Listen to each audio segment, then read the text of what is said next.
ஏன் number one நீங்கள் ஆட்களை பற்றி ஏதாவது சொல்ல வேண்டியது தானே? பயம், படம் போயிடும், படம் வராதுன்னு, வாய்ப்பு வராதுன்னு. அக்செப்டன்ஸ் இல்லாமல் இந்த கிரைம் நடக்காதியா? அதான உண்மை. எப்படி பார்த்தாலும் கடைசியில் முடி வரப்போது தான். Without acceptance that's no crime. இந்த கிரைமை பொறுத்தளவில் இது ஒரு அசிங்கமா இல்லையா? நான் பத்திரிகையில் எவ்வளோ பேர் எனக்கு தெரிஞ்ச நண்பர்கள்லாம் இருக்காங்க, லேடிஸ் இருக்காங்க, எல்லோரும் இருக்காங்க. நேற்று கூட ஒரு டாக்டர் மீட்டிங்கில், நான் ஊர்லேருந்து வந்து ஹைதராபாத்லேருந்து வந்தோடனே ஒரு டாக்டர் மீட்டிங்கு போய் பேசிட்டு தான் வந்தேன். அப்போ வணக்கம் சொன்னேன். அந்த டாக்டர் வந்து ஷீஸ் ஃப்ரம் ஃபாரின் கண்ட்ரி வந்து ஹலோன்னு சொல்லிச்சு, கை கொடுத்தது. கொடுப்பீங்கம்மா, அப்புறமா இந்த விரலில் நோன்னார் சொன்னேன். நான் என்ன ஆகுறது இது சொன்னேங்க மேடையில். அதனால சொல்கிறேன், முதல்லலாம் நல்ல அக்ரிமெண்ட் ஒன்று போடுவாங்க. நீச்சல் உடையில் வரமாட்டேன், முத்த காட்சியில் நடிக்க மாட்டோம், அப்படிலாம் போடுவாங்க சில கண்டிஷன்ஸ். இப்போ கார்பரேட்டு நான் நடிச்சிட்டு இருக்கேன், சன் பிக்சர்ஸில் நடித்தேன். அப்போ தான் கார்பரேட்டுடைய அக்ரிமெண்ட் என்னன்னு பார்த்தேன். இவ்வளோ பெருசாக இருக்குது, பைபிள் மாதிரி கொடுத்தாங்க. கையெழுத்து போடுறதுக்கே அதுக்கு ஒரு சம்பளம் தரணும். அப்புறம் தான் நான் சொன்னேன், என்னங்கன்னு நல்லதான் விஷயம் எல்லாம் எழுதியிருக்காங்க. இப்போ அவங்கள எழுத சொன்னேன், இந்த நடிக்கிற லேடி ஆர்டிஸ்ட்டு ஒரு எம்ஓயு போடுங்க. அதில் என்ன எங்கெங்க தொடலான்னு ஒரு எம்ஓயு போடுங்க. கேஸ் ஆகக்கூடாது பாருங்க. இப்போ நான் காரில் வந்துட்டு இருக்கேன், என்னை பார்த்துட்டு ராதாரவிசார்னு கை காட்டுறாங்க, நானும் கை காட்டுறேன். திடீர்னு காரில் போகும்போதே என்னை வா இப்படி கூப்பிட்டாருன்னா அது என்ன அர்த்தம் தப்பா போயிடுமா? உடனே எல்லாத்துக்குமே செய்யறதுக்கு பயமா இருக்குங்கன்னு சொன்னேன். நான் பயப்பட மாட்டேன், அங்கேருந்து கையாட்டினா கையாட்டுவேன். ஏன்னா நான் பொதுவாக சொல்லியிருக்கேன், காரில் போகும்போது டே ராதாரவினாலே திரும்ப மாட்டேன், தலைவரேன்னு சொன்னால் திரும்பிடுவேன். தலைவன்டா ராதாரவி, அதுக்காக சொல்றேன், பெருமைக்காக இல்லை. சகோதரர் தியாகராஜனுக்கு இப்படி ஏற்பட்டதுன்னு ஏன் வரோம்னா, நாங்கள்லாம் இருக்கிறோம், துணையாக இருக்கோம், கவலைப்படாதீங்க. அர்ஜுன் சார் கூட சொல்லலான்னு பார்த்தாங்க, எனக்கு கிடைக்கல அர்ஜுன் சார், இல்லைன்னா சொல்லிடுவேன். எல்லாருக்கும் ஃபேமிலி இருக்குல்லங்க, அவனுக்கு பொண்டாட்டி புள்ள பேரம் பேத்தி எல்லாம் இருக்குங்க. அவங்க சொல்கிறாங்க, இல்லை இல்லை அவங்க சொல்கிறதுல உண்மை இருக்குங்க. ஏன்னா அவங்க சொல்கிறதுல உண்மை இருக்குன்னு சொல்கிறீங்க. அப்புறமா விலாவரியாக பேச ஆரம்பித்தா தப்பாக போயிடும். என்னது தந்தி டிவியில் அழகாக கேட்டாப்புல பாண்டே அந்த சகோதரியை, அது நல்ல குழந்தை தான், யாரோ தூண்டி விட்டாங்க போல இருக்கிறத பாவம். அதை போய் பலி கடை பார்க்குறாங்க. அந்த குழந்தைய போய் நீ உட்கார வச்சு பாண்டே நல்லா கேட்டார். அவர் கல்யாணத்துக்கு கூப்பிட்டுருக்கேம்மா, அது சொல்லுது வந்துட்டாரு போன்னு தள்ள மாதிரி சொல்லுது. அது இப்போ சின்ன குழந்தை. நான் கேட்குறேன், காலில் விழுவுறதுக்கு கழுத்தை பிடிச்சி தள்ளினாங்க, கூப்பிட போகும்போது எப்படி எதை பிடிச்சி தள்ளினாங்க? இன்விடேஷன் கொடுக்கும்போது அப்படியே உடம்பு வச்சு தள்ளினாங்களா? போ போ போய் இன்விடேஷன் கொடுன்னு வீட்டுக்குள்ளே போய் அவங்க வீட்டுக்குள்ளே ஏறி போய் இன்விடேஷன் கொடுக்க தெரியுதில்ல. கல்யாணத்துக்கு வந்ததை விடு, காலில் விழுந்ததை விடு, இதெல்லாம் கேட்க போனால் அதெல்லாம் அசிங்கப்பா. ஐயா நான் நல்ல குழந்தைங்க, எங்கள் டப்பிங் யூனியனில் மெம்பராக இருக்கியா? அது பாவம் என்ன விஷயம், கட்டம் சரியில்லை பொண்ணு. இதெல்லாம் ப்ரூவ் பண்ணதுக்கப்புறம் இதை பற்றி பேசினாலும் பரவாயில்ல. இப்போவும் சொல்கிறோம், அப்போவே சொன்னேன் இந்த மீட்டிங்கில், இந்த இடத்துல இதெல்லாம் காணாமல் போய்டும், புஷ்ஷுன்னு போய்டும். ஏன்னா எங்கள் டப்பிங் யூனியனில் வச்சுருக்கிறவங்க பேர் வந்து அந்த வாசிகமா தலைவராக இருந்தாங்க, அப்புறமா வந்து மனோன்மணி இப்போ தலைவராக இருந்தாங்க. அவங்க விமென்ஸ் விங் ஒன்று வச்சுருந்தாங்க. நடிகைகளை பற்றி தப்பாக ஒரு பத்திரிகையில் எழுதினாங்கன்னு ஒன்று ரேவதி அவர்கள் தலைமை தாங்கி என்னெல்லாம் கூப்பிட்டாங்க, நீங்கள் வரணும். நான் நடிகர் சங்கத்தில் இருந்தேன். நாங்கள்லாம் நேராக போய் அங்கே நின்று போராடி, அண்ணன் மாலன் அவர்கள் இருந்தாங்க அந்த பீரியடில். உடனே மாலன்கிட்ட போய் பேசி அந்த கதையை நிறுத்திட்டோம். ஸோ அந்த மாதிரிலாம் எல்லோரும் ஒன்றா இருந்து போராடியதுனால தான் நல்ல வெற்றி வரும். இன்னும் வருது பாருங்கள் நாளைக்கு நாளைக்கு. ஆனால் பத்திரிக்கையாளங்க உங்கள் கால் பிடிச்சி கேட்குறேன், நியூஸ் போட்டாங்களே அது போட்டு அது ஒரு வியாபாரம் பண்ணாதீங்க. அது போட்டால் உண்மையிலே சந்தோஷம்தான், நல்லா முன்பக்கத்தெல்லாம் விட்டுறான், கடைசியில் தேடுறாங்க சினிமாக்கிற செய்திகள் ஏதாவது இருக்கான்னு. இப்போ கிரிக்கெட் மேட்ச் பார்க்குறதையும் விட்டுட்டான், ஃபுட்பாலை விட்டான், கபடியை விட்டான். இந்த கபடியே பெருசாக இருக்குது இப்போ. இதெல்லாம் எதுக்குன்னா, நீங்கள் எங்களுக்கு ஆதரவு, நாங்கள் உங்களுக்கு ஆதரவு தானே. நீங்கள் எல்லா விழாக்கும் கூப்பிட்றீங்க, வரோம், பேசுகிறோம், கொள்கிறோம். அதற்காக இல்லை, ஒரு it is not a bribe giving thing. நீங்களாம் நம்ம நண்பர்கள் தானே. எங்கள் நடிகரே ஒருத்தர் வந்து பத்திரிக்கையாளர்கள் தப்பு சொன்னோன்னே மன்னிப்பு கேட்க வச்சோமா இல்லையா? நாங்கள் இதே சரத்குமார் ராதாரவி வச்சாங்களா இல்லையா? பத்திரிக்கையாளர்கள் தப்பாக சொன்னால் தப்பு தான், அது அவங்கள நம்ம ஒரு அங்கம் இல்லையா? எதுக்கு பின்ன இப்போ விஜய் முரளி பார்த்தா என்ன மாப்பிள்ளை எப்படா இருக்குன்னு கேட்போம். அவங்க மாமனார் வந்து எங்களுக்கு வந்து நல்ல நண்பராக இருந்தது, அவருக்கு மாப்பிள்ளா நமக்கு அந்த உறவோடு வாழ்ந்தோம். என்ன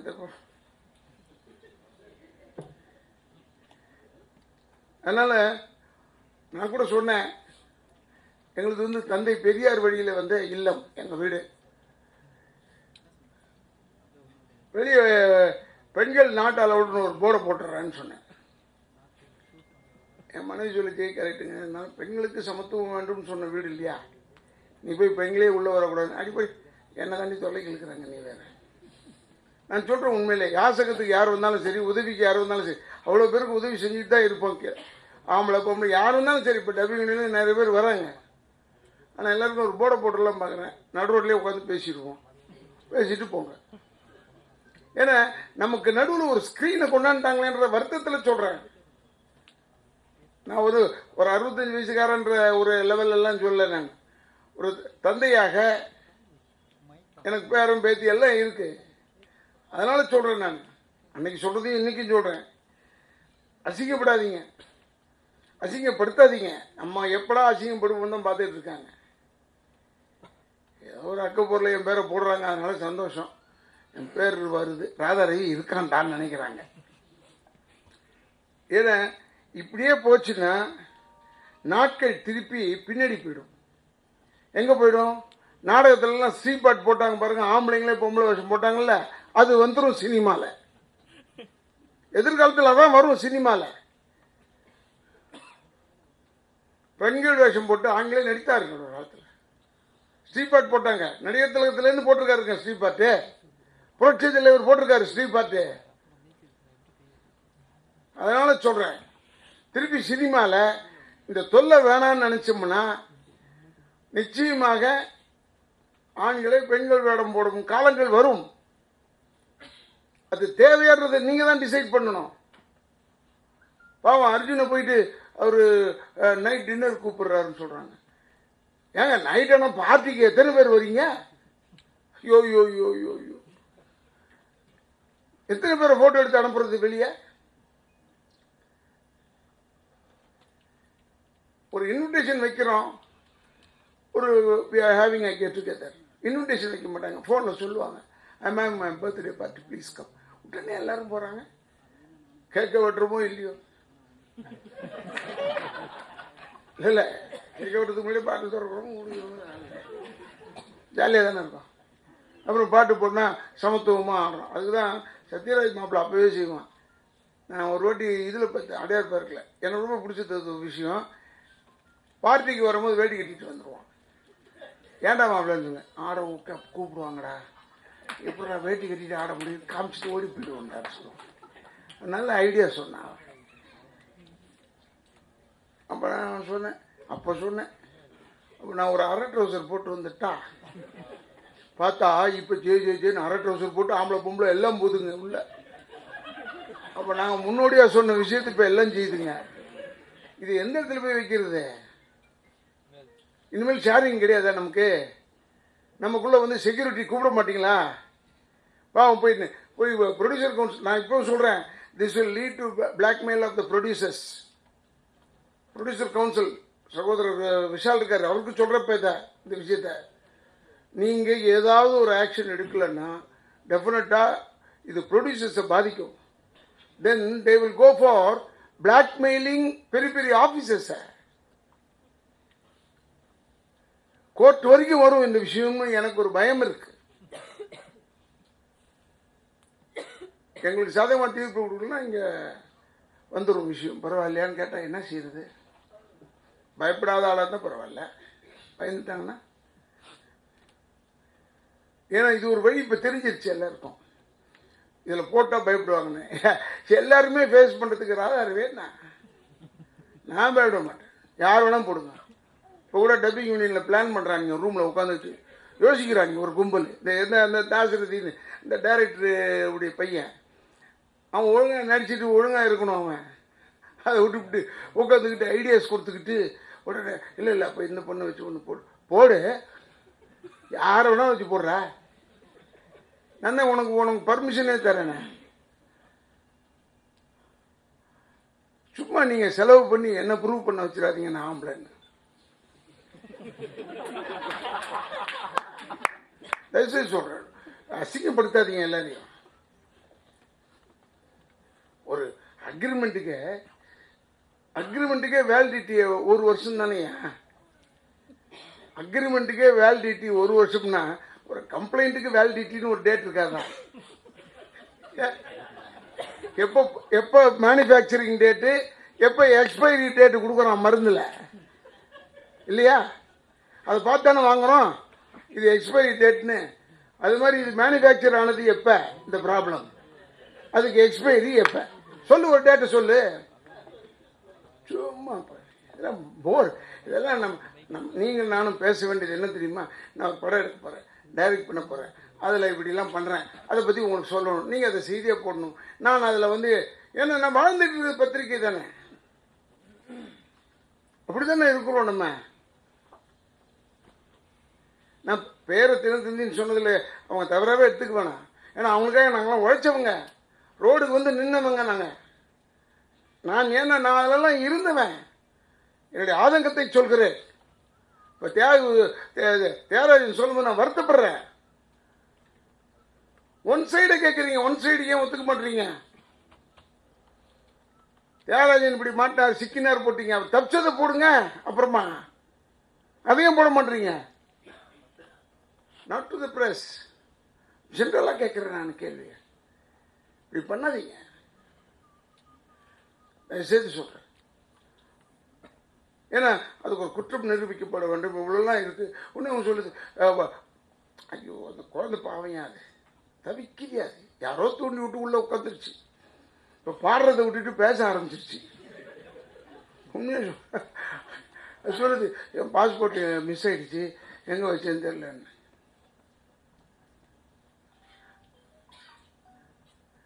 பயில்வாண்ண நம்மளாம் நல்லா தானே பழகிருக்கோம், நம்மளாம் நடிச்சிருக்கோம்ல ஒன்றா வெளியூர்லாம் போய். அதில் நான் எதுக்கு சொல்கிறேன்னா, வெளியூர் போகிறாரு தப்பு பண்ணுறேன், என்னங்கிறா இது, எல்லாத்துக்குமே சாட்சி வச்சுக்கிட்டு பண்ணணும். அப்படி ராதரி கெட்டவத்தை பேசுகிறாரு தானே, ஒரு படம் ஃபுல்லாக பேசியிருக்காங்கய்யா, போய் பாரு. நீ எதை கெட்ட வார்த்தை பேசுகிறேன்னு சொன்னியோ ராதாரிங்க, ஒரு படமே எனக்கு பதில் ரெப்ரசன்ட் பண்ணியிருக்காங்க. இதெல்லாம் மெட்ராஸ் பாஷை சொல்லியிருக்காங்களா இல்லையா? சென்சார் பார்த்துட்டு வெரி குட் அடல் சொல்லி கொடுத்துருக்கானா இல்லையா? நியாயம் நிரூபிச்சிருக்காங்க அந்த director. I appreciate Vetrimaaran. Tirunelveli பாஷை பேசுகிறான், தேவமாறன் கேள்வி என்ன நினச்சிட்டு இருக்க சொல்ல மாட்டோமா? அது மாதிரி தான் மெட்ராஸில் இருக்கிற இந்த ஸ்லம்ல இதுதான் பேசுவாங்கன்னு சொன்னார். அதுக்காக நான் பாராட்டுறேன் அவரை. என்ன போயிட்டு ராதாரி கேட்டு பேசுறேன், ராதாரி கேட்டு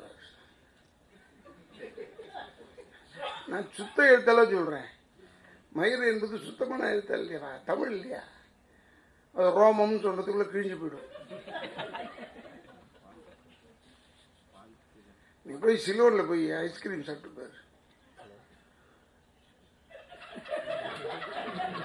இல்லையா? அங்கேயும் தமிழ்ல தான் பேசுறான்னு சொன்ன. நான் கேட்டேன், ஐஸ்கிரீம் சாப்பிட்ற சிரிக்கிறான். எப்படி என்ன இதை சாப்பிட முடியும் இந்த ஐஸ்கிரீமை? நான் சொல்ல உங்களுக்கு தெரியும் என்ன.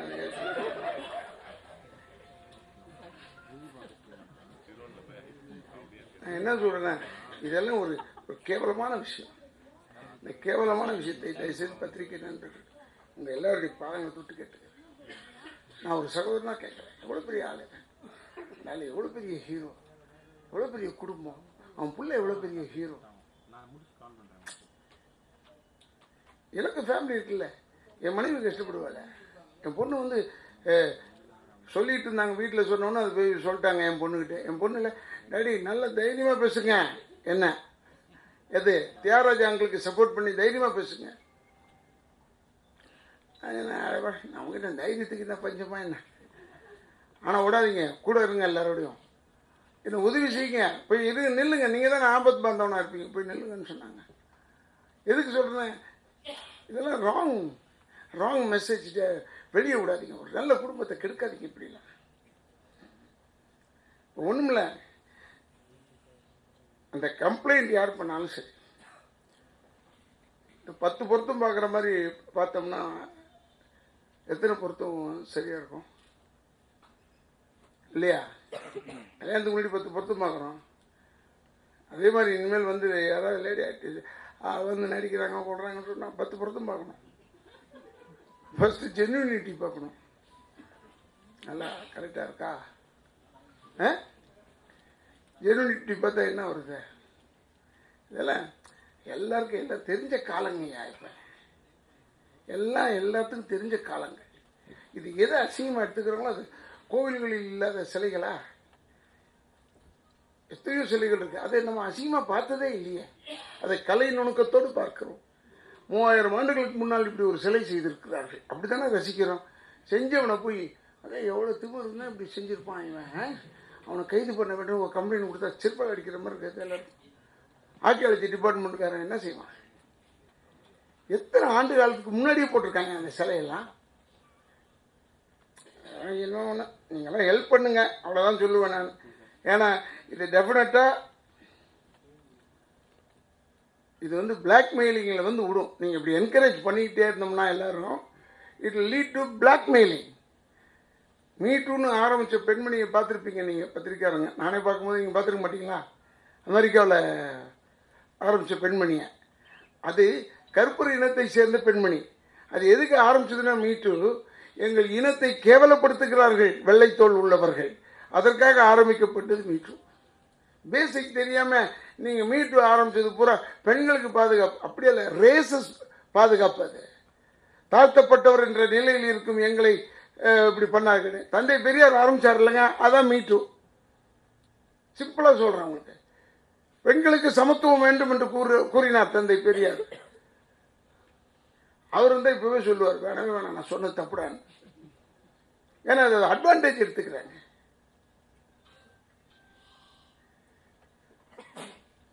நான் சொன்ன கொஞ்சம் அதிகமாக இருக்குமா எப்படின்னு எனக்கு புரியல. நாங்கள் படத்தில் நடிக்க வரும்போது நீ நல்லா நடிக்கிறியான்னு தான் கேட்க முடியும், நல்லா டான்ஸ் ஆடுதான்னு பார்ப்போம். ஃபைட்டு தெரிஞ்சால் ஃபைட்டு தெரியும், ஸ்விம்மிங் தெரிஞ்சால் ஸ்விம்மிங் தெரியுமா, இல்லை எனக்கு ஹார்ஸ் ரைடிங்லாம் தெரியும், எல்லாம் ரைட்டு, எல்லாம் கேட்போம் நாங்கள். அப்போ நாங்கள் கேட்காம விட்டதெல்லாம் என்ன தெரியுமா? வெர்ஜினிட்டி பற்றி கேட்டுதான் என்ன வருது? ஒருவேளை அதை கேட்டுதான் சேர்க்கணும்னா அப்படியும் சேர்க்குறோம், எங்களுக்கு ஒன்றும் இல்லை. ஆனால் இந்த தொல்லை வேணான்றதுக்காக தான் சொல்கிறேன். ஏதுக்குப்பா அவன் நம்மளும் பொம்பளைங்களுக்கு ஏதோ விரோதி மாதிரி எல்லாரும் நினைக்கக்கூடாது. நாங்கள் பெண்களுக்கு விரோதி இல்லை. எனக்கு நான் ஒரு தகப்பன் இல்லையா, என்னை கேட்டாங்க கேள்வி, தகப்பனாக இருந்து சொல்லுங்கன்னு. தகப்பனாக இருந்தால் என் பொண்ணை தனியாக விட மாட்டேன், தனியாக விட்டால் நம்பிக்கை இருந்தால் தான் விடுவேன், அப்படி இல்லைன்னா நான் கூட போவேன். இது தகப்பன். ஆனால் தகப்பன்ற முறையில் தான் சொல்கிறேன். ஏன்னா அந்த குழந்தை நல்ல பொண்ணு, யாரோ தூண்டி விடுறாங்க, அது வேறு விஷயம். தயவுசெய்து வேணாமா இதெல்லாம். யாராவது தட்டி விட்டுட்டு போயிட்டே இருப்பாங்க, அவங்கவுங்க தச்சுக்குவாங்க, நீ மாட்டிக்குவேன், தேவையில்லைம்மா. பாஸ்போர்ட் தேடிக்கிட்டு போய் நான் நிறைய வீடு மாற்றிட்டேன், என்கிட்ட பாஸ்போர்ட் இல்லை. என்னம்மா எல்லாருமே முட்டாள நினச்சிக்கிட்டு இருக்க? இவ்வளோ பெரிய கூட்டத்தை முட்டாள நினச்சா எப்படி? இப்போல்லாம் போய் பாஸ்போர்ட் வேணும், நம்பர் என்ன டொப்புன்னு தட்டுறான், சரித்திரத்தை எடுத்துடுறான் மவனை. எந்த ஆண்டு எடுத்த, எந்த ஆண்டு யூஸ் பண்ண, எந்த ஆண்டு எக்ஸ்பைரி ஆச்சு, உன்னை டீபோர்ட் பண்ணாங்களா இல்லையான்றது வரைக்கும் எடுக்கிறாங்க. இப்போ நான் சொல்கிறேன், உனக்கு ஐடியா கொடுக்குறேன், go to the passport office, உன் நம்பரை கொடு, எடுப்பாங்க கம்ப்யூட்டரில் கம்ப்ளீட்டாக. நீ எத்தனை வாட்டி போயிட்டு வந்த ஊருக்கெல்லாம் எல்லாரும் எல்லாம் எடுத்துருவாங்க டீட்டெயில். இல்லை நாங்களாம் பிளான் பண்ணிகிட்டு இருக்கோம்னு நான் சொல்கிறேன். வழக்கறிஞராக நான் இருந்திருக்கேன் அந்த காலேஜில். அவங்களுக்கு சொல்கிறேன், எப்படி இந்த ஒரு 7 பெண்கள் 8 பெண்கள் 8 பேர் சேர்ந்து ஒரே ஒரு குழந்தைய போய் கெடுத்தாங்கல்ல, அவங்களுக்குலாம் ஆஜராக மாட்டேன்னு சொல்லிட்டாங்க வழக்கறிஞர். அது மாதிரி சொல்கிறேன், தயவுசெய்து டோன்ட் கிவ் ராங் ஐடியாஸ், யாருக்கும் கொடுக்காம. இந்த மாதிரி ஆக்க போகிறா, வரமாட்டோம்னு சொல்லிட்டு. ஏன்னா பொய்யான கருத்துக்களை சொல்றதுல யாருமே ஆதரவு தெரிவிக்காதீர்கள் என்பதுதான் சொல்றேன். பொய்யான கருத்துக்களுக்கு இடம் கொடுக்காதீங்க. யார் வேணாலும் கொடுப்பாங்க. இனிமேல் ஒரு படம் போட்டு காமிச்சார், நான் பயந்துட்டேன். ஏன் தியாகராஜன் படம் போட்டு காட்டுறாப்புல? இப்போ ஏற்கனவே ஃபைட் நடந்துகிட்டு இருக்கு, ஃபைட் சீன் போடுறாரு, ஒருவேளை சிம்பாலிக்காக போடுறாரோ அப்படின்னு நினச்சேன். பார்த்தா அதில் நடித்ததை காமிச்சேன். அது ஒரு பேர் சொல்கிறேன், நான் எனக்கு தெரில அந்த அம்மாவெல்லாம். அது ஒரு தம்பி வந்து தூக்கிட்டு போகிறான், ஒரு தம்பி வந்து ஏதோ கைத்திலே தொங்கிக்கிட்டு வரான். அதெல்லாம் பார்த்தா தானே கை தட்டுவான் ஜனங்க. அது பாட்டு தனியாக நடந்து போது இப்போ பாட்டு தனியாக நடந்து போனால் கை தட்டுவானா? ரசிப்பானா ஜனங்க? ஜனங்க ரசிக்கத்தானே படம். அப்படி தொங்கிக்கிட்டே வர முடியுமா? அதை கேள்வி நியாயம். அதை விட்டு அவர் என்னை கட்டி பிடிச்சிட்டே வந்தாருங்க. நீ தான் பரண்டு அவன் மேலே பரல்ற பாவம். அந்த பையன் செவனேன்றது அப்போ கூட முடிஞ்ச சிரிச்ச மாதிரியே வச்சுக்க மாட்டான். ஒருவேளை அவனுக்கு அப்பவே தெரியுமா என்னன்னு தெரியல. எல்லாம் இம்சை வரும். கதைக்கு ஏற்ற மாதிரி வர வேணாமா? நான் ரொம்ப நேரம் உங்கள் டைம் எடுத்துட்டேன். ஏன்னா நான் இந்த பாஸ்கி நாடகத்தில் நடிக்கிறதுனால இபிகோ கேசவன் நான் ஒரு கேரக்டரில் நடிக்கிறேன். அது ஏறத்தால இவர் மாதிரி தான், இந்த டிராஃபிக் ராம்சன் மாதிரி ஒரு பேஸ் கேரக்டர். அது நடிச்சிட்டு இருக்கேன். அது அடுத்த மாதம் 16ஆம் தேதி அரங்கேற்றதுனால ரிகல்சரில் வேகமாக இருக்கும். அப்போ கூட என்ன கேட்டாங்க, சினிமா நடிச்சிட்டு இருக்கேன். நடிப்புன்றது ஒன்று தான். இதுதான் கருத்துக்களை சொல்லக்கூடிய இடம் நாடகம். ஜனங்களை நேராக பார்த்து சொல்லலாம் கருத்துக்களை. அது சினிமா வந்து நடிச்சுட்டு அதுக்கப்புறமா முந்தியெல்லாம் பரவாயில்ல 4 மாதம் கழிச்சு ரிலீஸ் ஆகும்னு சொல்லலாம். இப்போ எப்போ பண்ணணும் போகிறாங்கன்னே தெரியலையே. எல்லாம் 300 தேட்டரில் போட்டால் எங்கே போகிறது படம்? அதை விடுங்க, நமக்கு என்ன. நல்லா ஓடிட்டு இருந்த படத்தை எடுத்துட்டாங்கன்னு சொன்னாங்க. அது ஏன்னா அவங்களுக்கு அடுத்தவங்களுக்கு இடம் கொடுக்க முடியல அப்படின்னு சொன்னாங்க. நான் அதை பற்றிலாம் பேச வரல. சகோதரர் தியாகராஜனுக்கு இந்த அர்ஜுனையும் சேர்த்து தான் சொல்கிறேன். ஏன்னா அவரை என்னால் பேச முடியல. அவரெல்லாம் பாவம் குடும்பம், ஒரு பொண்ணெல்லாம் நடிக்குது படத்தில். கொஞ்சமாவது வெக்கமாக இருக்கும்ல.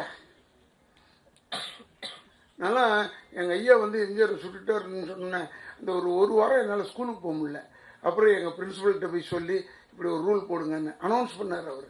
யாரும் ராதாரவிகிட்ட இதை பற்றி கேள்வி கேட்கக்கூடாதுன்னு. எப்படி இருந்தாலும் மனசு வேதனையாக தானே இருக்கும். தப்பாக இருக்கும் ரைட்டாக இருக்கும்ன்றது. அது மாதிரி எல்லோரும் வெளியே போகிறோம் வரோம் யோசிக்கிறோம். ப்ளீஸ் உங்களுக்கு ரொம்ப கெஞ்சி கேட்டுக்கிறேன். இனிமேல் யாராவது இப்போ நாளைக்கு எடிஷனுக்கு யாராவது ரெடி பண்ணியிருந்தா கூட எடுத்துருங்க. அதில் யாராவது இருந்தால், நாளைக்கு தெரியாமல் அர்ஜுன் பேர் சொல்லிவிட்டு அர்ஜுன் பேரில் போட்டுவிட்டாங்க ஒரு பொம்பளை. அதுக்காக சொல்கிறேன். என்னமோ சரி, எதாக இருந்தாலும் நான் சொல்லிட்டேன், என்னுடைய ஆதங்கத்தை சொல்லிட்டேன், எல்லாத்தையும் சொல்லிட்டேன். இனிமேல் நீங்கள் தான் நம்ம சகோதரர்கள். இவ்வளோ நாள் நம்மளை வளர்த்து விட்டவங்க நீங்கள் தான். இன்றைக்கி நான் வந்து ஒரு 350 படம் முடிச்சிருக்கேன்னா அது உங்களால் தான் முடிச்சிருக்கேன். இவ்வளோவும் சொல்கிறேன், இல்லைன்னு சொல்லலை. நீங்கள் போடுற ஏதோ ஒரு செய்தி போட்டுக்கிட்டே இருப்பீங்க. ராதாரவி இப்படி இருந்தார், அடிப்பட்டார், அவர் கை கால் முறிந்து விட்டது, இதுக்கு மேலே நடிப்பாரா ஒரு கேள்வியை போட்டு கடைசியில் பார்த்தா டிஸ்சார்ஜ் ஆகி வீட்டுக்கு போயிட்டாருன்னு போடுவீங்க. இதெல்லாம் ஒரு டமஸ் தானே. அதனால் உங்களுக்குள்ள நம்ம சகோதரத்தன்மையோடு இருக்கிறோம். அதுக்காக சொல்கிறேன். ஏன்னா இட் வில் அஃபெக்ட் எவ்ரிபடி. இனிமேல் பெரிய பெரிய ஆஃபீஸர்ஸ் எல்லாம், போலீஸ் ஆஃபீஸர்ஸ்லேருந்து எல்லாரும் ஏடா கூடமாக மாட்டுவாங்க. இப்போ ஸ்டாப் பண்ணலன்னா அதை ஸ்டாப் பண்ணுறதுக்கு நீங்கள் தான் முடிவெடுக்கணும். அதனால் சொல்கிறேன் ப்ளீஸ். ஏன்னா வராகி அவர்கள் ஆங்கிலத்துக்கு இப்போ ஆரம்பிச்சிருக்குன்னு நான் சொன்னேன். நீ எந்த கூட்டம் வேணாலும் சொல்லி நான் வரேன்டா, தைரியமாக வரேன். ஏன்னா அவனுக்கு பாதுகாப்புனா நான் மெம்பர் ஆகலை, பாதுகாப்பாக வரமாட்டேன். நம்ம நியாயத்தை பேசுவோம், அதுலேயே பாதுகாப்பு இருக்குது. ஆனால் வராகி அவர்களால் இன்னைக்கு ஆல் இண்டியா லெவலில் ஒரு 15,000 பேர் 20,000 பேர் சேர்ந்துருக்காங்க. ஏன்னா எல்லாருக்கும் ஆதங்கம் இருக்கிறது. ஏன்னா இந்த சட்டம் வந்ததுனால ஆதங்கம் இருக்கிறது. உண்மையை சொல்கிறேன். இந்த மீ டூன்னு ஏதோ ஒரு ஆரம்பிச்சுட்டு யாரோ ஒரு குரூப் இருக்கீங்க.